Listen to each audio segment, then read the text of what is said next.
Okay, so we are ready to roll. So I am very excited to share all of this information with you today because I remember when I was working just a few years ago, I felt stressed all the time. And now that I know some of these tools, my days at the clinic are just so much better. So big thank you to Vet Badger for sponsoring this and for helping me put this on today. And what we're going to do is start out just by talking about some background, like a presentation format. And then towards the end, I'm going to invite you to join me in some exercises. This presentation, it should take about an hour, so we'll probably wrap up just around 11 or shortly after. If there is anybody who needs to hop off early, that's fine. You'll be getting the replay, so no worries over there. And then I cannot see anything else on the screen besides my presentation and the camera view. So if you have any questions, you're welcome to type them into the chat, but I'm not going to be able to see them till we're done. And then I will hang around for as long as you need to answer any kind of questions that you may have. So for those of you who haven't met me before or don't know me, my name is Amy Grimm, and I am a veterinarian and a certified life coach. And I kind of got into this life coaching thing because of my own struggles with burnout, feeling dissatisfied in my career, wondering if this is it. Is this the job that I really signed up for? Always feeling tired, exhausted, stressed, overwhelmed, you name it. I couldn't figure out this elusive work-life balance that everybody was talking about. And I got to this point where I almost quit, right? I was just so frustrated and stressed out. And it wasn't just at work anymore, it was bleeding over into my personal life. I felt myself being frustrated more often, snapping, just not really being the person who I had been before working in vet med for 10 years. So it was lucky for me that during this time of like ups and downs and what the F moments that I stumbled upon coaching. And that's really what helped me turn my life and my career around. And I loved everything that I learned so much. It was changing my life so much that I decided I was actually going to go back to school, yeah, back to school to become a life coach. And that's kind of what I do today. I still practice as a veterinarian, doing the doctory things that I love in a way that is sustainable and healthy and joyful for me. And I get to teach other people, veterinary professionals, other healthcare professionals, caregivers, how to live their lives with much less stress and also so much more fulfillment, intention, and joy. So that's what we're going to do in this presentation today. I'm going to give you three simple tools that will help you manage your stress, no matter what is going on in your life. So this is our little outline. We're going to start out by talking about the nervous system, what it is, what's actually happening in your body and why, and then how you can interrupt the cycle, how you can interrupt your stress response so that you can stop feeling less stressed and so overwhelmed and you can handle any situation that happens to come up. Because the truth is, we're challenged by stressful situations every single day, right? It would be great if we could just magically make them all disappear, but we cannot. So the work really comes in learning how to manage our own response to whatever we're presented with. So you can think about it like being at work when you're interacting with like a difficult client. Maybe you have like a snarky, mean coworker or somebody who doesn't pull their weight. Maybe your management has very different ideas about work-life balance and scheduling than you do. Or you can think about it at home. You know, maybe your spouse is being very argumentative lately. You're dealing with a moody teenager. Maybe you have a toddler. Maybe just your parents or your in-laws are very challenging. And then on top of it, we're going into the holidays, and if you haven't noticed yet, it is pumpkin spice everything. And before you know it, we're going to be through Halloween and into Thanksgiving and December. And we're going to have all of these holiday celebrations we're trying to attend, and the kids are out of school, and our work schedules are crazy, and there's emergencies, and you just can't get a minute to yourself. And it can feel pretty stressful. It can be tough. So let's talk about your nervous system and how to stop feeling all of that stress. Now, the nervous system is the literal mind-body connection. It is the foundation of everything that we do. And one of the reasons I love this work so much is because everybody has a nervous system. So this work is for everybody. And here's the thing. I told you I'm a coach. I know coaching. I love it. It's an incredible tool. And coaching also relies on you and your ability to think. So then the question becomes, okay, well, can I think all of the time? And no, right? The answer is no, you actually cannot. Let me ask you, have you ever felt a moment where you just felt triggered, right? Somebody says something, they do something, you witness something, and you just feel your blood pressure rise, right? Your body's getting tense, your heart rate's going up. Maybe you get this heat, this flush in your cheeks, and your mind, it starts racing, sometimes to the point that you can't even think straight.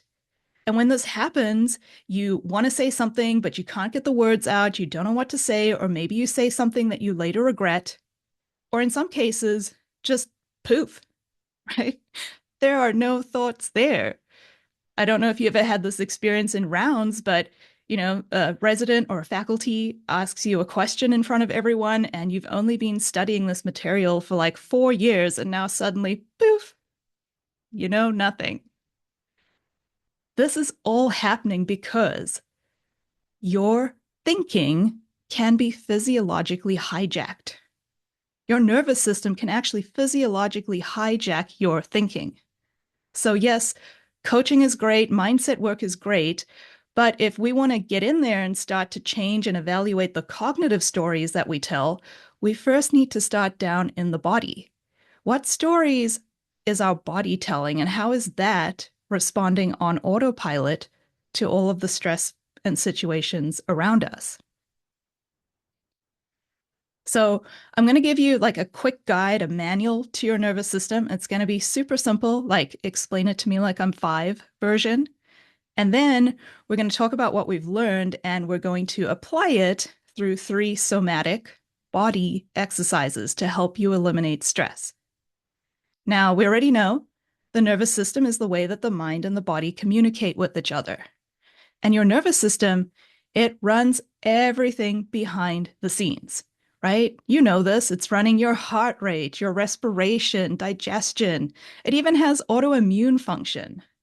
And the part that we're specifically talking about here is our autonomic nervous system. And as we all know, this is responsible for our safety and our survival. So when you think about your autonomic nervous system, I want you to think about it like this giant scanning radar. And it's constantly scanning for safety and danger all day, every day. This is what it does. And your little danger radar, it picks up on cues that are external to you. So what's going on in your environment, internal, your own physiology, your hormones, neurotransmitters, emotions, and it also picks up cues between you and other nervous systems. So even you and me right now, our nervous systems are communicating through the camera. It can be anybody else in your environment as well. And this is also why we can form such deep connections with animals, because our nervous systems interact with each other there too. Now, this is all happening on an unconscious level. So what I like to think of as a good analogy is thinking of your nervous system as a smoke detector. You're a smoke detector.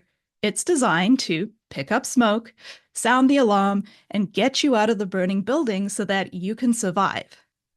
Now, the thing about smoke detectors is we know that they are highly, highly sensitive for picking up on smoke, right? Sometimes you're just cooking something on the stove and it starts blaring at you. Nothing's wrong. It's just sensitive. It's doing its job. But it's not very specific. And that's exactly how your nervous system works. It is highly, highly sensitive for picking up on danger, but it doesn't really know the difference between a real life or death threat and a perceived threat. So sometimes your nervous system is sounding the alarm, but all you've done is burnt your breakfast. And this was super handy back in the day when we needed this like super quick threat detection, life or death system for actual survival. But what about today when maybe the threats are not as life-threatening as they once were? So I want you to imagine with me that you receive a text message. And this is what it says. Now, this can be from your boss, hospital manager, somebody else at the hospital, a parent, significant other, spouse, your attorney. I don't think there's many of us here who would be like, OMG, yes, talk to you soon, right? For most of us, our nervous system is going to perceive this as a threat. And we're going to spend an inordinate amount of time wondering what the problem is and what went wrong. And are they mad at me? Did a patient die? Did my grandpa die? Am I getting a divorce? Are we breaking up?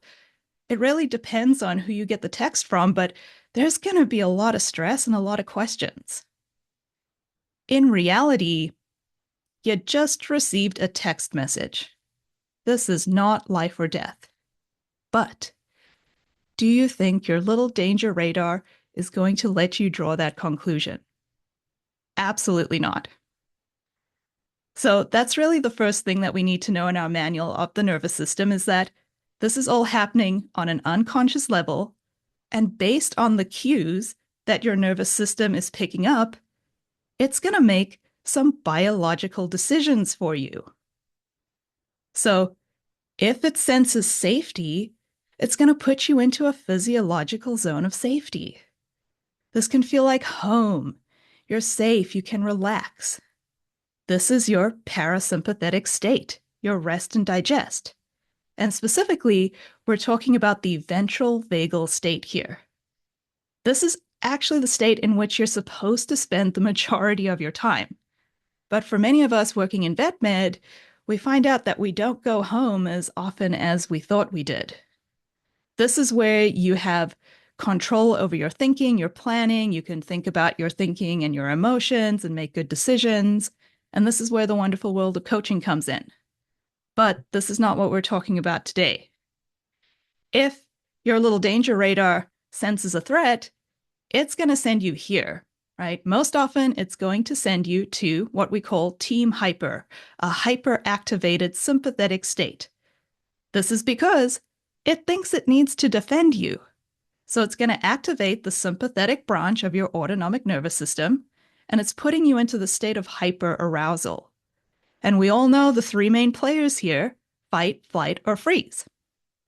Now, there is another state that we're not going to spend any time on today, but this is when your nervous system is so completely overwhelmed and fatigued because you've already been spending a lot of energy that it doesn't have the energy to keep you on team hyper anymore. Then it's going to send you here to shut down. This is your dorsal vagal state. This is typically where you're going to feel that chronic fatigue to the point of inaction. This is where burnout lives, those deeper levels of compassion fatigue, depression. That is a state that is literally designed to conserve enough energy just to help you survive and nothing more.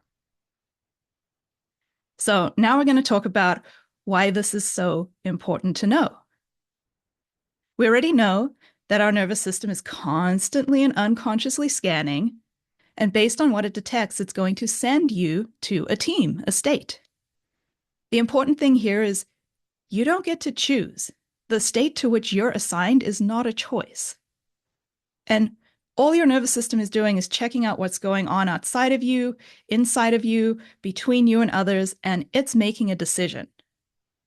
And if it senses safety, great, you go to that resilient parasympathetic state. If it senses danger, you're most often going to team hyper.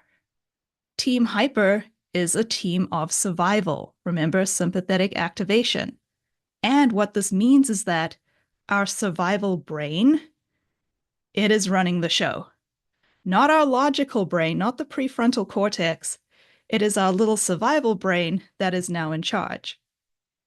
So each of these teams have their own physiology too. That's another very important thing to know. Think about the way you breathe, your posture, your heart rate, any tightness, tension in your body. Even your thoughts, feelings, and actions are all going to be determined by what is going on in your nervous system. So when you get sent to Team Hyper, you're going to feel pretty activated, right? A lot of unsafeness, maybe drama, distress. You can feel these nuances of danger. Physiologically, we see increased adrenaline, cortisol, increases to our heart rate, respiration rate, dilated pupils. You can be hypervigilant. You feel tense or tight. And because you don't have full access to that logical part of your brain, your thoughts can be jumbled, they can be irrational, overly rigid. Poof, not even there. So when you think of flight, we all think of like avoidance. We want to leave, we want to escape. There's a lot of worry here, concern, fear. You may experience racing thoughts, compare yourself to others, obsess over things, ruminate. You have this desire to control things, but nothing's really being controlled. And you have a hard time connecting to yourself and to others.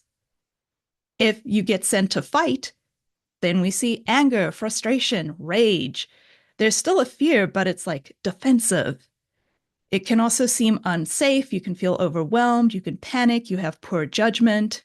Sometimes you become confrontational. You feel pressured.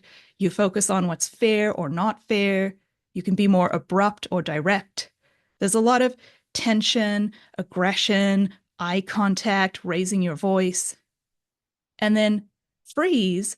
This is like deer in the headlights, right? It's a temporary freeze where you're just shocked.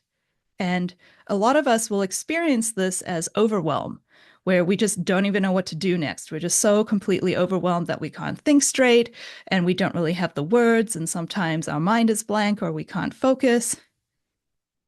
These are all different flavors of Team Hyper. Now, I'm going to pause my screen sharing here for a second so we can do a little story. So I'm going to tell you from the perspective of a veterinarian because that's what I do.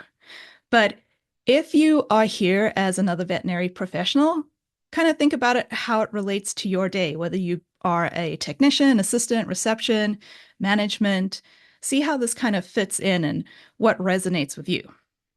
So for my story, I am at work and I've been here since like 7:30 this morning and it's now lunchtime, kind of 12, 1 o'clock. And I am waiting on some lab results from a patient that I saw earlier today. And the thing about this patient is they didn't have an appointment, right? This is one of those clients who shows up like 20 minutes before the hospital opens and she's peering through the glass and she's looking at reception and she's banging on there and she's like, "Are you open yet?" And poor reception hasn't even had a chance to turn the computers on yet. So we all know how this is going to go. So my lovely technician and I decided, okay, we'll see this pet as a drop-off appointment. We talk to the client. We're going to do an exam. We're going to get some in-house labs running. And then I'm going to call round lunchtime and give an update. So now it's lunchtime and I can't find these lab results. So I say to my technician, "Hey, where's Fluffy's lab work?" And she's like, "Oh, I haven't run it yet." And I'm immediately like, excuse me, right? What do you mean? Like, we took it at 7:30 this morning. I am getting tense. I can feel like my body tightening up, and I know that it is getting ready to make me the star player on Team Hyper. And if I continue along this path, I'm probably going to say something like, "Are you freaking kidding me? What have you been doing? We drew the blood this morning. How can you not have run it yet? Do you even care about this patient? What is your problem? I don't even know why I employ you." Right? There's just the sense of like danger, of fight, of defensiveness. Now, I could also be triggered into flight where I'm worried about the client and she's kind of demanding, and now I don't have the lab work yet. So I kind of get stuck in that overspinning, ruminating thought loop, and I feel really anxious. And then I'm worried about if this is going to affect the rest of my day and can I get home on time? And I end up spending a lot of time in my brain. I could freeze. I could just not know what to do because now the client's on the phone and I don't have lab results yet. And everybody's looking at me like I'm supposed to know what to do, but I'm just stuck, frozen. Now, I know that I can get myself to that resilient state. If I can just muster a little bit of calmness, maybe breathe, soften up, release that tension, stop giving my poor tech the evil eye, and have a connected conversation with her. Like, sure, okay, this isn't the plan that we wanted, but what are we actually going to do about it? And let's come up with a way for us to take care of this patient. Now, if you're a veterinarian here, think about, where does your body send you? What's your typical kind of response like? If you're the technician on the other side of that conversation, where do you get sent?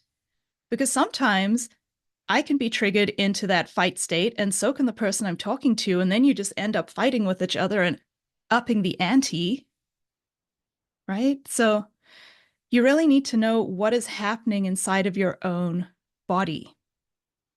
Likewise, if you are going home and you've had a long day and you open the door and there's socks on the floor and the trash is still there when your spouse said that they were going to take it out earlier this morning, but they never do what they say they're going to do, where does your body send you? Your toddler is having a tantrum in the grocery store. Your teenager has decided that he doesn't want to go to grandma for Thanksgiving because that's lame and he would rather stay at home. Are you going to fight him? Do you get all anxious? Do you freeze? What happens? So I'm going to start my share here again. I saw momentarily that the chat box flashed over there, but I will take a look at questions after we are done. So I just want you to know that this is the different kind of flavor that you can get depending on where your body sends you. And no matter what happens, it is all normal. It doesn't matter where you get sent. There's no right or wrong. This response is unique to you. Nothing's gone wrong. There's nothing wrong with you. Our nervous system is meant to be flexible and respond appropriately and adapt. And we're meant to be at home and then go out to Team Hyper and visit Team Hypo and come back again. But the problem becomes when we get stuck in one of these dysregulated states and then we don't know how to get ourselves back home. This is when our anxiety worsens and we experience distress and we can become overwhelmed and eventually exhausted. And this is kind of what leads to burnout as well. Now, this equation on the screen here, this is your stress response. And the important thing I want you to know is that each of you here have a very unique nervous system. Your nervous system is as unique as your fingerprints. And that's because it's formed from the very early stages of conception. I mean, we know this, embryology 101. And as your nervous system is growing in utero, it is being affected because it's scanning everything around it. So whatever affected your maternal mother and her physiology is going to impact the growth of your own nervous system. The first 3 years of life have the most impact. And then all throughout our childhood, our adolescence, young adulthood, all the way through adulthood, and even into our senior years, our nervous systems are constantly being impacted by every single life experience that we have, good or bad. And this is why you can sometimes feel triggered even when you know logically nothing's really gone wrong, like nothing's really a threat. Right? It's because your nervous system is now scanning all of these memories and imprints from the past, and it's trying to compare it and see, is there something about this that kind of feels familiar? And did that feel dangerous before? And maybe if it did, then I should sound the alarm. And that's why you can respond so automatically. Now, you can see here on the screen that the stressor, that's the situation you're faced with. It's going to be impacted by whatever your past learnings were, whatever the current perceived threat is according to your mindset and your opinion of the stressor, and then whatever is going on inside your body. Now, some of us, based on our past experiences, we're going to have a very wide zone of resilience. We're going to have a good anchor into that parasympathetic state. What this means is we have the capacity to handle a lot of things. Things that may seem like a big deal to other people are not really a big deal to us. And when we do get kind of activated, we find it a lot easier to get back to that safe state. Whereas others of us, our zone is much more narrow. Right? We find it harder to stay there. We've had a lot of things that have imprinted and impacted us. So we get dysregulated pretty quickly. And we can go up and down and back and forth, and things that don't seem to bother somebody else are a big deal for us. And we also can't handle as much. And once again, all this is normal. There's nothing wrong with you, no matter what type of nervous system you have. The main thing about this is that you need to learn how to regulate yourself.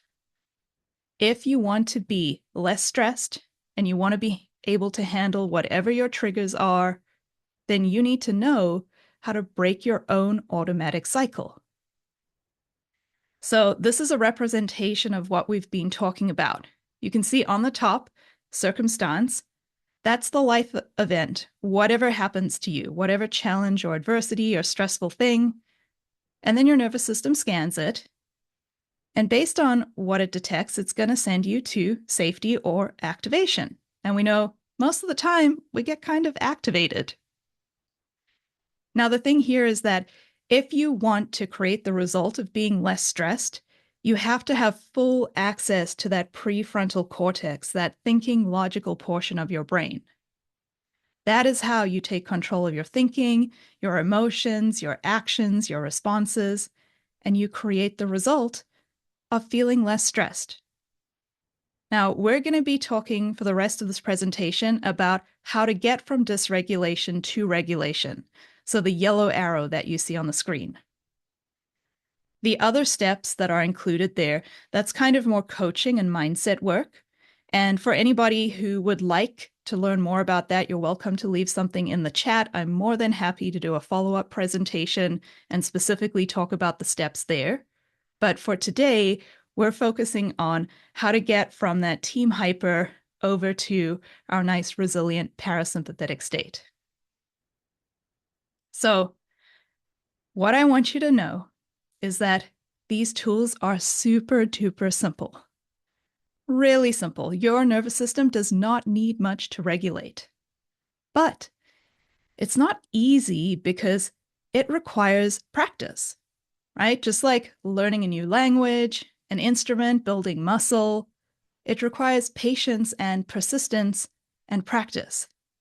So a lot of times, because these tools are kind of unfamiliar to us, we end up not implementing them as much as we should, and therefore when we need to use them, they're not as available because we haven't created that new neural pathway yet. The other thing that I find that comes up specifically with veterinarians, other professionals, especially those of us who have very skeptic, thinking, critical brains, is that your brain is going to tell you these tools are too simple. This is too simple. It's no way it can work. This seems stupid. How's this going to help me? If you notice those kinds of thoughts popping up, that's okay. It's normal. Just know that that is your survival brain talking to you, right? Your nervous system and your survival brain, they don't like learning new things, right? They just want to keep you in the same automatic cycle, not because it's good for you, but because it's easy. They know how to do it. They just have to keep doing the same thing over and over. And it's going to take time and energy and practice for you to untrain them and to do something new. Now, there are many tools to do this, and I really encourage you to explore different ones to see what works for you. Your nervous system is unique to you, so some tools are going to work and others are not. The three that I'm teaching you today I like because they're backed by peer-reviewed research. And if you want to find out more info, they're adapted from The Tools of Hope by Dr. Eric Gentry. And if you don't know who that is, he is an internationally recognized leader in the study of compassion fatigue, traumatic stress, and also the treatment thereof. Now, the first tool is a form of breathing, and it allows you to access the similar benefits of deep breathing, but without doing it in a way where you actually have to focus on your breath. And this is because sometimes when we're in that hyperactivated state, especially when we're feeling very anxious, you can sometimes find it hard to take a deep breath and focus on your breathing, because then your mind gets caught up in like, oh my goodness, I can't breathe. I can't take a good enough breath. I'm not even doing this right. So we're just trying to cut that all out and not focus on the breathing, because instead we're going to focus on some humming. Now, you've probably heard and seen people use tools like humming, chanting, singing to help them feel better. Think of monks, meditation. And that's because this is a form of regulating. It allows you to release emotions and to regulate your nervous system. Now, the reason that any of these tools work is because of the vagus nerve. The vagus nerve plays a tremendous role in helping us get to that calm parasympathetic state, that rest and digest, the zone of resilience. Your vagus nerve is a large cranial nerve that is the main conduit between your brain and your body. It's our literal brain-body connection. It's how they communicate. And as we all know, this nerve is bidirectional, right? We get information sent from the brain to the body, and also information sent back from the body to the brain. Here's the really important thing that I want you to remember about this. Only 20% of the fibers, those nerve fibers, go from your brain to your body. 80% of that informational highway is coming from your body to your brain. And we'll talk about why that's important in just a minute. Now, your vagus nerve, it starts in the brainstem, your survival brain. It has a branch that comes down, goes through the face. It's also going to come down here through your neck, past your larynx, down into your chest, and then it's going to terminate down in your core. So we're focusing here on the top portion, which is by our larynx, our vocal cords. So for those of you who want to participate, follow along, you can put your hand here just above your Adam's apple, and you can just hum. You can feel a vibration there. And this vibration stimulates your vagus nerve. When you do this, you can help to regulate your heart rate, reduce stress, promote relaxation. So when you're singing or chanting or humming, it can really help get you down into that safe parasympathetic state. Now, there's tons of other benefits like increased nitric oxide production, which helps improve blood flow and reduces inflammation and all this other good stuff. But we're going to focus here on the vibration.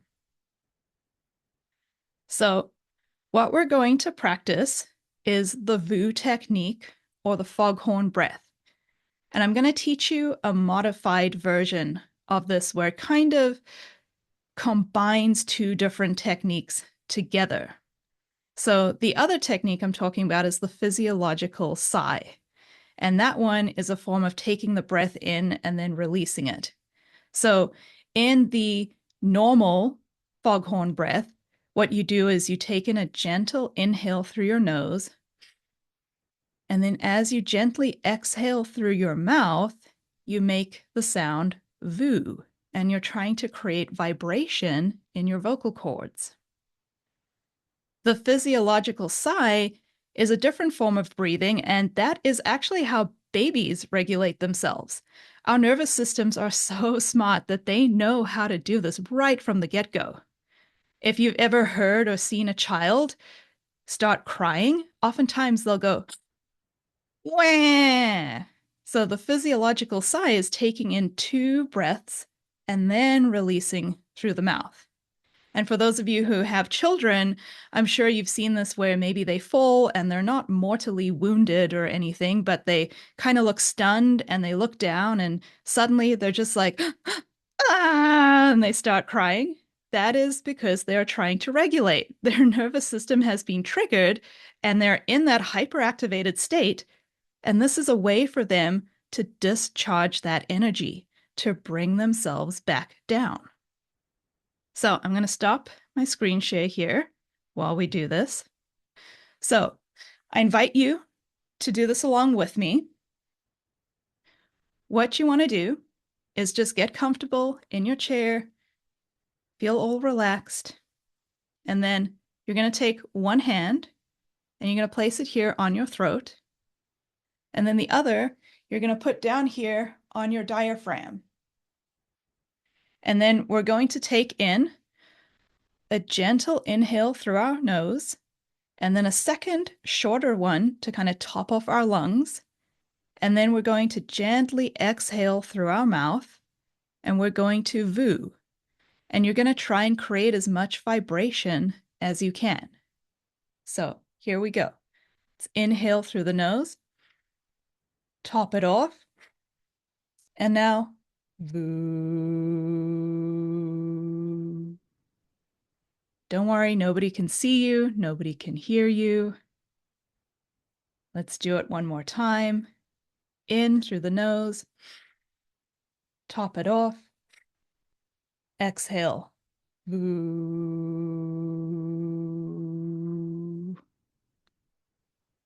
Now, when you do this on your own, you don't have to place your hands here. You can place them wherever you want. But what I want you to notice is most of you could probably feel the vibration here in your throat, but many of you, I don't think, feel it down here in your diaphragm yet, because it really requires practice. So if you're already at that place, great. If you didn't feel anything there, no worries. It just takes time. Now, the reason I love combining this foghorn breath and the physiological sighs, because the research that comes out of Stanford shows that when you do the physiological sigh for just 5 minutes, the fMRIs show that you actually decrease your anxiety, right? The portions in your brain that highlight, by up to 24 hours afterwards. So although you might not sit and voo and sigh in front of an angry client, you can definitely do it before going into the exam room. You can take a break during your day just to do this to help you calm down. You could go into the bathroom. You can do this while you're driving to work, while you're driving home from work. Anytime this is accessible to you. And if you don't want to combine it with the voo sound, you can simply do the breathing, and it is also very effective. I'm going to start my screen here again for us.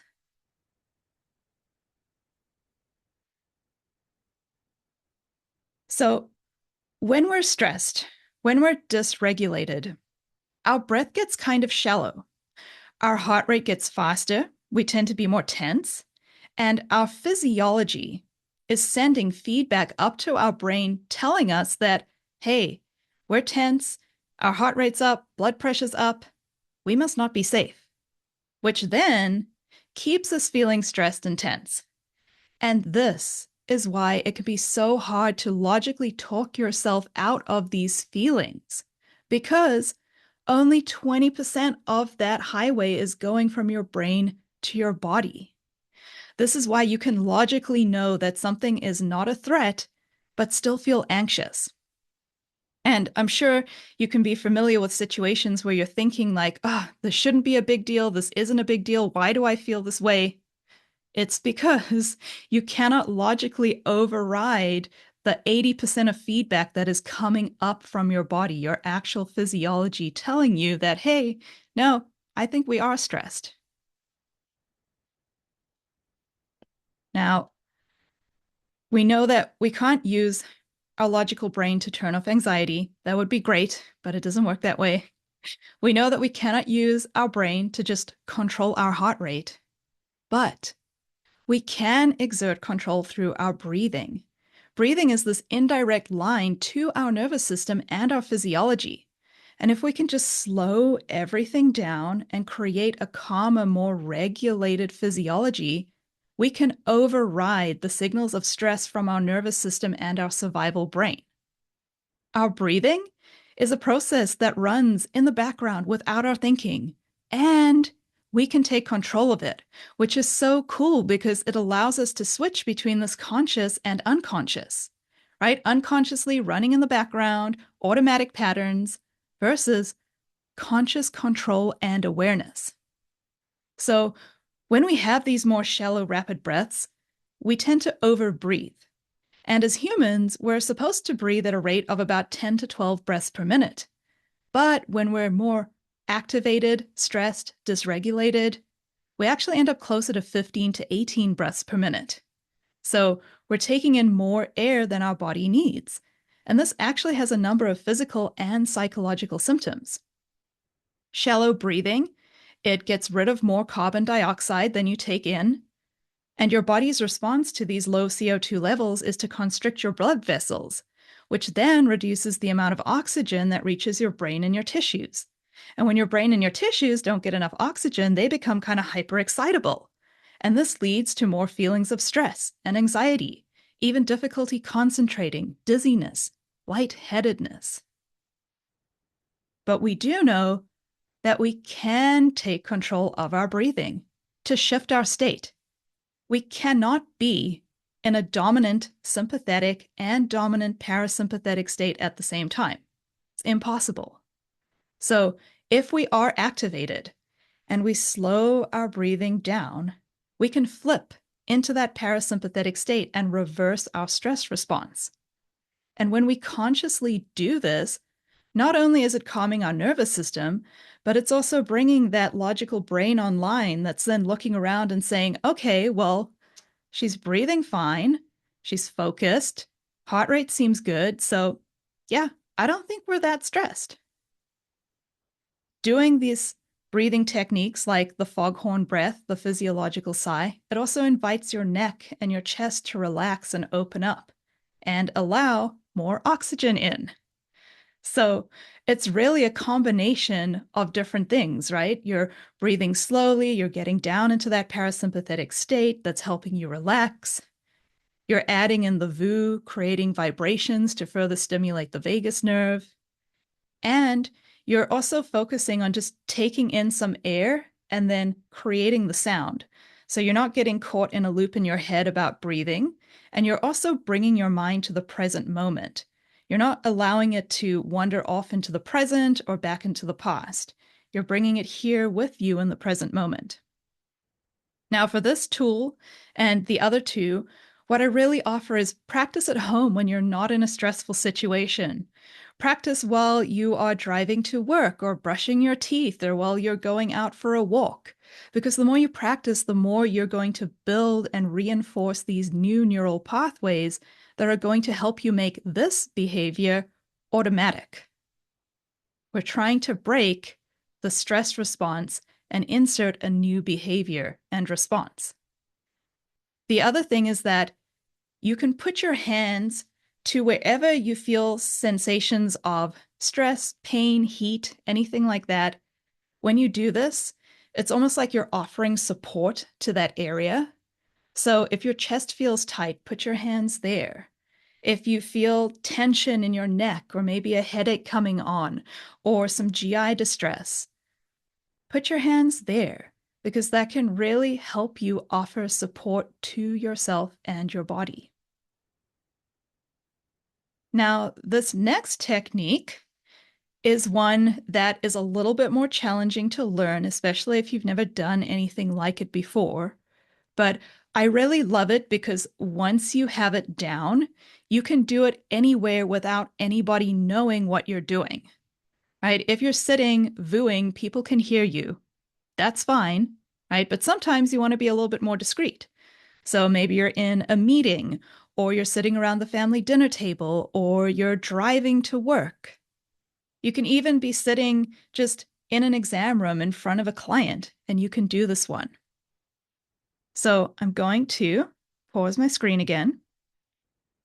And for those of you who want to practice, what I'm going to invite you to do is take your hands and we're going to stick it under our butt. And all we're doing is creating a touch memory. We're feeling our sit bones on each side. Now, we're going to take our hands again, and we're going to put them up here by our hips, our pointy little protuberances on each side. That is the boundary of your core. So to create our touch memory, I want you to imagine that you're connecting those 4 dots in a little square. And as you sit there, I want you to imagine that you are expanding the square. You're slowly pulling it apart. You're releasing any tension or tightness that you feel in the center, and we're just slowly opening it up. You can take some deep breaths while you do this. You can kind of relax in your chair. If you want to, you can close your eyes. Just kind of breathe. And just imagine pulling each little corner gently and as far apart as you can. Now, this is challenging for people who have never done it, and it's one that I still work on. I definitely find this one more challenging than others. But like I said, I want to give you different kinds of tools because different situations require different tools, and your body and your nervous system might respond to one more than another. Now, if you're having difficulty with this one, you don't quite know what you're doing, like it feels a little weird, try taking that square and squeezing it all together. Like really clench your butt, your core, bring everything in, make it really tight. And just notice, try to take a deep breath. It's difficult. You can't. Everything is super tight. And now, just slowly relax. Release, let everything kind of open up. Notice how you can now take in a much deeper breath, how much easier that is. And notice the difference in your core between how it just felt really tight and tense, and now that you're a little bit more relaxed. And just imagine that you're continuing to pull those 4 corners apart. That one, like I said, is a little bit more challenging, but once you get the hang of it, really, really good one to have in your tool belt. And the other important thing is to really focus on those 4 corners of the square, because once again, you're bringing your mind into the present moment. And that's really important because your brain can wander off into the future and into the past, but you and your body, you are always here in the present moment. Now, the final one that we're going to do is called the ragdoll or the limp noodle. And this one is actually super fun and it feels really great. And I really, really love it. So what I would encourage you to do if you are following along is to kind of just stand up, shake it all out, get all loosey-goosey. And then as long as you don't have any dizziness, hypotension, things like that, all you want to do is just gently fold over at the waist, nice soft knees, arms dangling, just really stretch it out. And then you can slowly roll yourself back up again. And just kind of notice how you feel.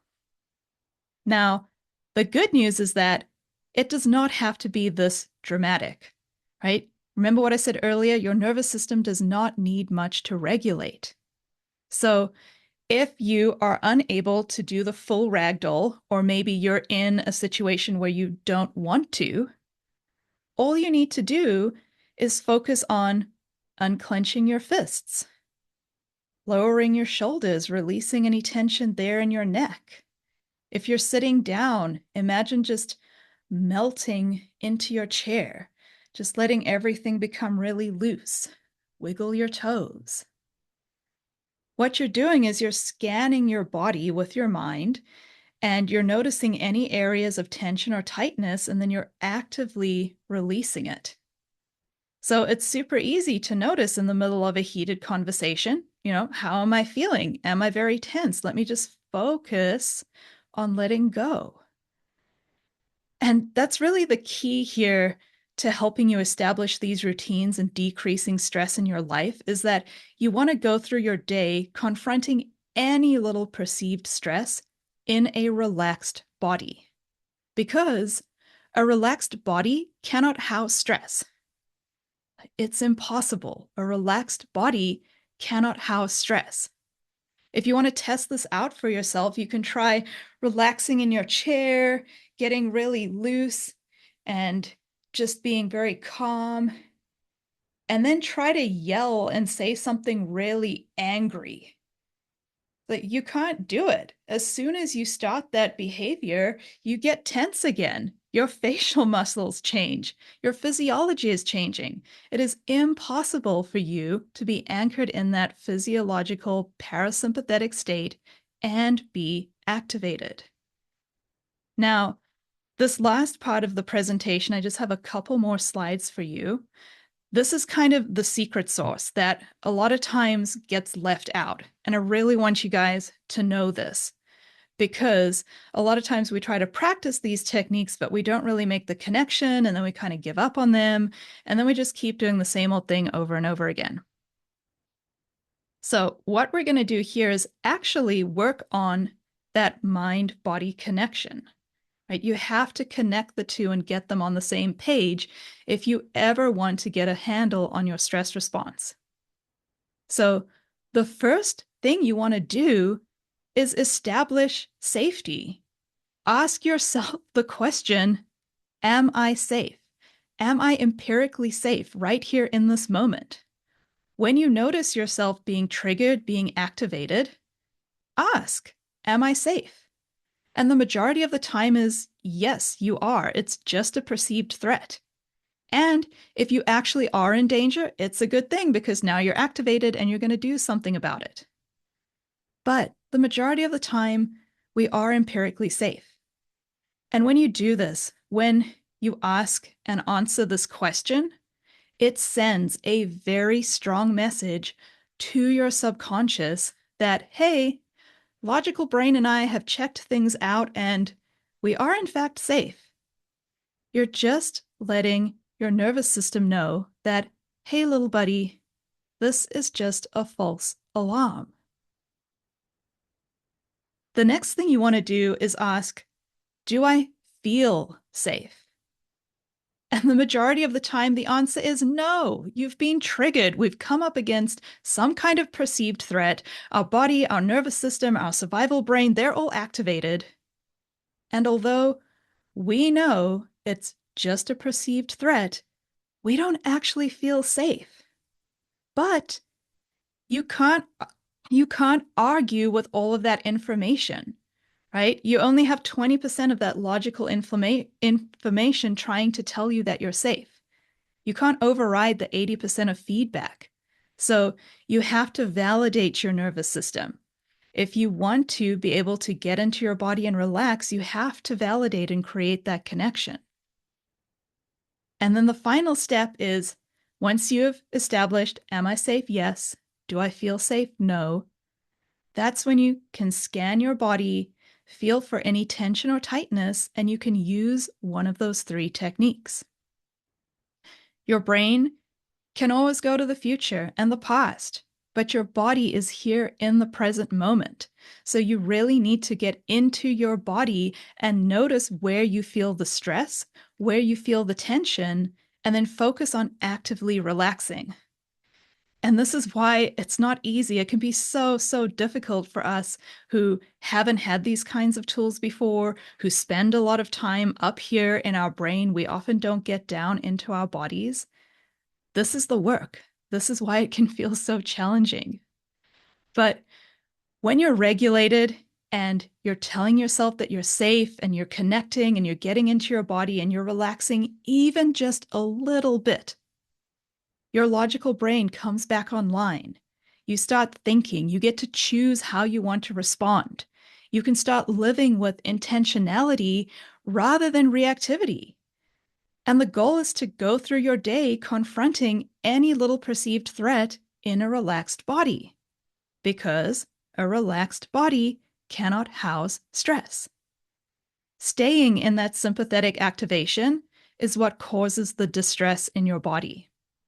Practicing regulation all day for a lifetime is what desensitizes you to the stress. It's what helps you take control of your triggers, to help you heal from trauma, to help you restore relaxation in your body. It increases your quality of life and your well-being because you're constantly establishing moments of safety throughout the day. And that's really what we're doing here. We are self-regulating. And self-regulating works immediately due to reciprocal inhibition. If you take your normal stress response and you add relaxation to it, it extinguishes your conditioned response. This is why you cannot feel stress, fear, anxiety, etc. in a relaxed body. And this is why you need to continually habituate yourself to get used to this kind of relaxation so that you can be more in control of your responses throughout the day. Self-regulation is the ability to discover when your body's physiological threat response has been activated, and then to acutely relax your muscles to the point that your sympathetic nervous system is no longer dominant. This is how you get rid of your stress. This is how you break the cycle of your stress response. And this is how, even when you feel massively triggered, you can regain control and you can take charge of your mind and your responses. And that's why I love these tools, because they're so, so important. Okay, everyone. Thank you so much for hanging out with me today, and I really hope that you found this information helpful and that you can see ways in which you can implement it into your life and into your day-to-day. If you have any questions, I'm going to hang out and we can answer anything that you have. I'm not in a rush. I'll stay as long as you need. For those of you who have questions and need to run, you can always drop them in the chat and I will reply via email. I'll send that out to everybody when I send out the replay. And then if you want to get in contact with me, here's my information. I love hearing from you. I love answering your questions. Feel free to reach out for anything. And then we briefly talked about sort of that window of the nervous system and how sometimes things can be more stressful than others based on your past.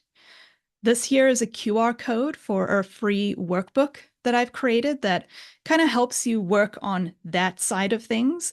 So it's really helping you establish more of these practices into your daily life so that they become more of a foundation and help decrease your overall level of stress. And like I said, if anybody wants to know more about the actual mindset and the coaching part of going through your thoughts and emotions and things like that, let me know as well, because I'm more than happy to do a follow-up presentation on all of that. So I'm going to stop sharing my screen here. If you don't get a chance to get all of that information, don't worry, I'll send it out in an email as well. And then I invite any questions that you may have. You can type them directly into the chat, or if you want to, you can unmute yourself and come on camera. Otherwise, you're more than welcome to just type them into the chat box. Let me open that so I can actually see. Okay, let's see. Vicky, would your answer change if this is a chronic issue with a particular technician? So I think this is the one that I saw pop up earlier that I couldn't read at the time. So when we were talking about the technician that doesn't run the blood work. Yes. And so if it's a chronic issue, you know you're being chronically triggered. So we don't have control over what the technician does, right? Unless you are the actual employer and you're the one who is writing the job description, you don't necessarily have control of your colleagues, your coworkers, any paraprofessionals. We don't control their actions. So if you want to feel less stressed about her continually, chronically not doing the things that she's supposed to do, then yes, this work really, really helps. If you are looking at her from an employer perspective, then you need to make the decision of, okay, is this somebody who I want on my team? And make that decision from a clean place as well. But yes, this definitely helps with chronic stress. A lot of these exercises are used in people who have chronic pain as well. So they can be very, very helpful because the more you get in touch with your nervous system, the more you can actually heal yourself. Mary, I guess I've been in a dysregulated state my entire life. Yes, friend. Oh my goodness, so many of us figure this out. Yeah, since about the age of 14. Mm-hmm. Yeah. No. And even though you take medication, like these tools really help too. And we definitely don't want to poo-poo on medications, right? Those are super helpful and they really help you get into a more regulated state as well. But combining this kind of work with anything else that your healthcare providers or therapists, mental health people are helping you with, it can really, really help you change. And the other thing I want to say here is that this is not an excuse to use this work against yourself, because a lot of us, we figure out like, hey, I've kind of been dysregulated for a while, and I guess there must be something wrong with me. I'm supposed to be more regulated. And that's just not how it works. You can definitely decrease stress and agitation and irritation, but the goal is not to be regulated 100% of the time, right? Because that's kind of that tricky perfectionist mindset that a lot of us like to fall into. And then we beat ourselves up for not being regulated enough and not doing it right. And we add more and more stress. So, no matter where you find yourself on the spectrum, it's all completely normal. And we just need to show ourselves compassion, love, grace. We're supposed to be able to get to our parasympathetic state. And then sometimes we're not. Like we hang out in dysregulation for a while, and that's all completely normal. Okay, and let's see. I don't see any other questions either. Miriam, thank you so much. I'm so glad that I got to have a fellow South African here. Margarita, that's an awesome name. I hope I pronounced it correctly. Thank you. Thank you very much for attending. Um, if there are no other questions, then we are all done. And I really hope you guys enjoy the rest of your afternoon. Thank you so much for coming and sharing your Saturday with me. Okay, everyone, I don't see any more chats, so we're going to officially end. Thank you.